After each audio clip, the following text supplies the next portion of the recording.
Biz SWOT tahlili orqali o'zimizni kuchli va kuchsiz jihatlarimizni bilib olsak bo'lar ekan.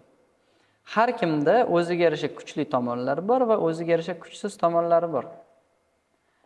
Mana bu SWOT tahlilini dunyodagi juda katta biznes egalari har doim ishlatib keladi va biz buni hozir kichkina maqsadlarda ishlatib o'rganadigan bo'lsak, ertaga katta hayotga qadam qo'ysak, o'zimiz pul topishni boshlaydigan bo'lsak va yoki katta maqsadlarga erishishni boshlasak, mana bu tahlilni osonroq qiladigan bo'lamiz va o'zimizni kuchli kuchsiz taraflarimizni osonroq anglaydigan bo'lamiz.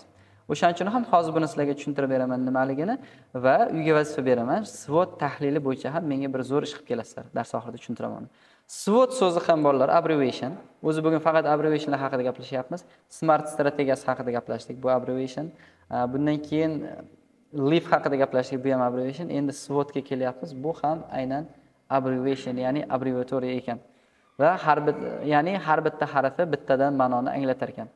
Mana bu S harfi, birinchi S harfi bu strengths degani, ya'ni kuchli tomonlar degani.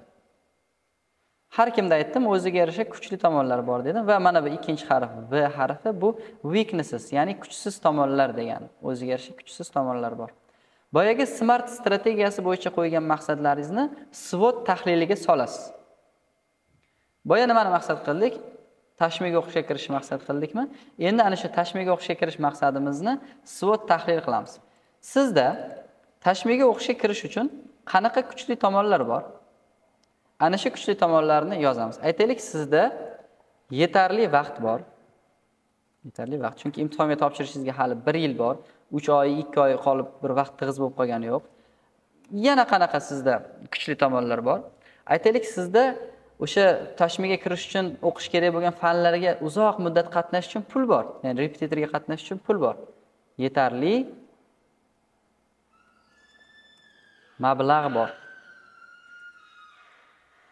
Chunki mana shu mablag' ham kimlardadir masalada. Aynan kurslar uchun pul topa olmagan uchun, ta'limga investitsiya qila olmagan uchun bugun qancha yoshlar o'qishdan benasib qolib ketishyapti. Bu yerda o'tirganlar shukr qilishsinki, o'sha ota-onangiz sizga sarmoya qilib beryapti shunchalik. Hali men bu guruhda tozalab chiqaman. Boya 25 ta o'quvchi bor deb oldim. Bu guruhda hali o'qitmaydiganlarimiz bor. Guruhga qiziqib qo'shilishgan, bizni ham oling boshqa deb juda istagi kuchli deb o'ylaganlarimiz qo'shganmiz, lekin aslida istagi kuchli emas. Men o'zi boshida to'lov qilishni majburiy qilganimdan ham maqsad shu edi o'zi.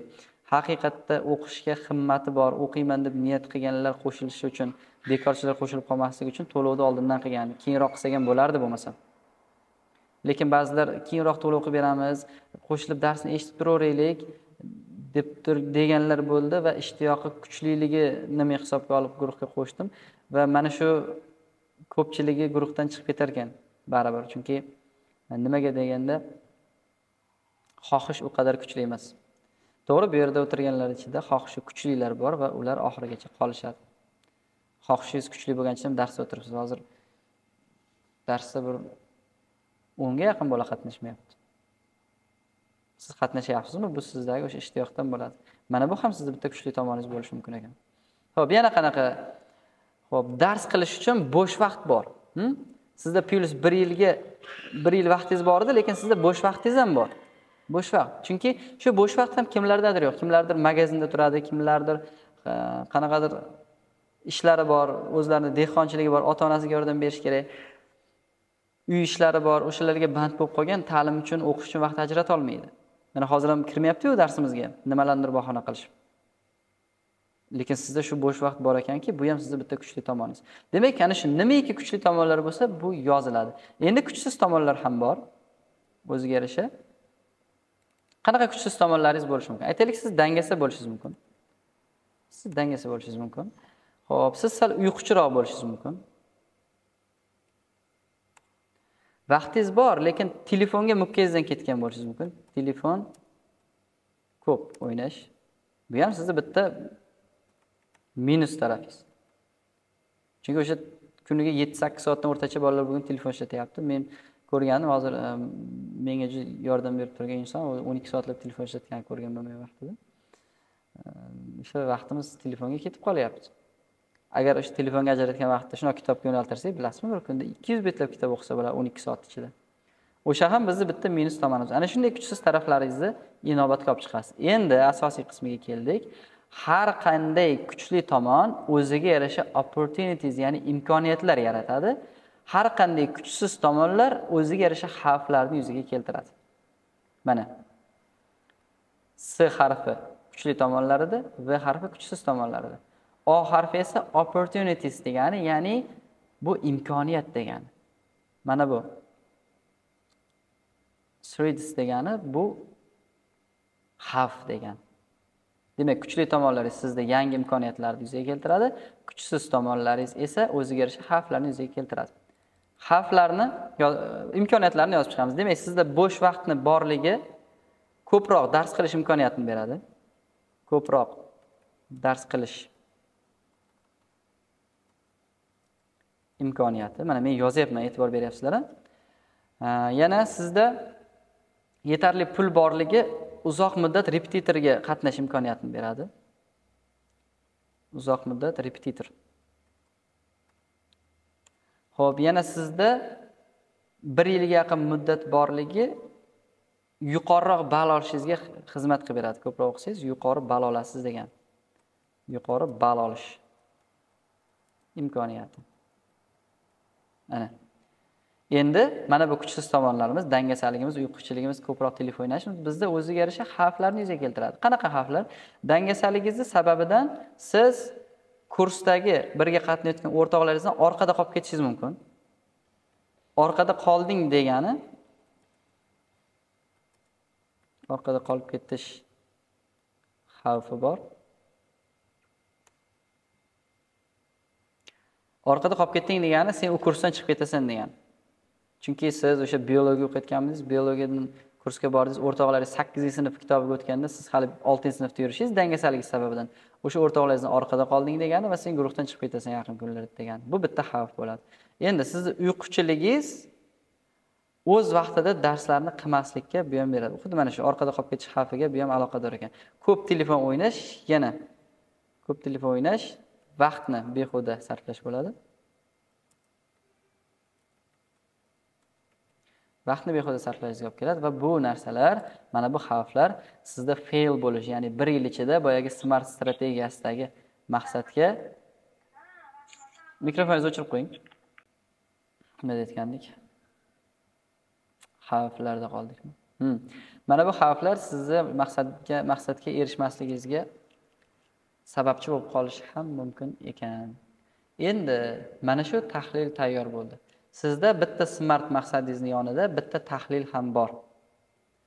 Biznes egalari, oldida maqsadi bor insonlar o'zini mana shunday kuchli kuchsiz taraflarini inobatga olib qo'yadi. Endi bu nimaga kerak? Hayotimizni tahlil qilish nimaga kerak? Hayotiy misol bilan tushuntiring. Tasavvur qiling, ikkita oila bor. Bittasi hozir mana yoz fasli deylik, yoki kuz fasli deylik.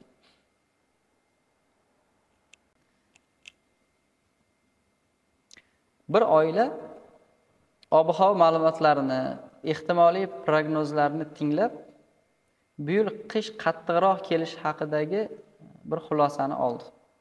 Qish qattiq kelishi ham mumkin, qattiq kelmasligi ham mumkin. Lekin ehtimoliy qarashlar, boyagi olimlarning tekshiruvlari bu yil qish qattiq kelishi mumkinligini ko'rsatyapti. Demak, bunga tayyorgarlik ko'rish kerak. Nima qiladi? Endi u o'tin chopib qo'yadi. O'sha bu xavfmi? Xavfni oldindan sezyaptimi? O'tin chopib qo'yadi. Chunki qish qattiq kelib qolsa gaz pastlab ketadi, o'tin yoqishga to'g'ri keladi. Va boyagi uyga kirgan suv yo'llari bor-ku, suv quvurlari. Ularni atrofini anaqa steklovata deydi, o'sha muzlab qolishni asraydigan moslamalar bilan o'rab chiqadi, suv muzlab qolmasligi uchun. Tayyorgarlik ko'rildi. Bir oila esa tayyorgarlik ko'rmadi. Qish kelishi bilan tayyorgarlik ko'rmagan oilalarning hammasida gaz pastlab uyi sovib ketadi. Ikkinchidan suvlari muzlab, suvsiz ham qolib ketib, suvni sotib olib ichishga to'g'ri keladi. O'sha paytda avvaldan tayyorgarlik ko'rgan oilani uydan issiq suv, sovuq suv 24 soat chiqib turadi, uyi har doim issiq bo'ladi. Gaz pastlab ketsa, pechkasiga ikkita o'tinni tashlaydida, bemalol o'tiraveradi, bolajonni ko'rib televizorda. Nima sabab bo'ldi bunga? avvaldan tayyorgarlik ko'rilgani. Ya'ni kelajakda kelishi mumkin bo'lgan xavfni inobatga olib, o'zini tayyorlab borish deyiladi bunga. Ya'ni ehtimoliy janglarga qarshi avvalgi tayyorgarlik. Misol uchun, nima uchun davlatlar armiyasini kuchaytirib, doimiy shug'ullantirib boradi? Xavf bo'lsa ham, bo'lmasa ham, tinchlik zamonida bo'lsa ham. Chunki kelajakda kelishi mumkin bo'lgan ehtimoliy xavflarni inobatga olib, doimiy shay holatda turish kerak bo'lar ekan. Endi siz maqsadni qo'ydingizmi? Maqsadingiz yo'lida kelishi mumkin bo'lgan ehtimoliy xavflarni aniqlab olsangiz, kuchsiz tomonlaringizni ko'rib, o'sha xavflarga tayyor turasiz. Xuddi boyagi oila qishga o'tin yorib tayyor turganidek. Endi u xavf kelishi ham mumkin, kelmasligi ham mumkin. Kelmasa sizga yaxshi, agar mabodo kelib qoladigan bo'lsa ham siz tayyorgarlik ko'rgansiz bir qadar. Agar tayyorgarlik ko'rganingizda ham keladigan bo'lsa, endi u sinov, u taqdir bo'ladi endi. Endi siz kuchli tomonlaringizni hisobga olishingiz bilan o'zingizda imkoniyatlarni ko'rishni boshlaysiz va u imkoniyatlarni kuchaytirasiz. Mana shuning uchun ham bizga maqsadlarni tahlil qilish kerak bo'lar ekan. Bugungi darsdan anglatmoqchi bo'lganlarimiz mana shular edi. Tushundinglarmi?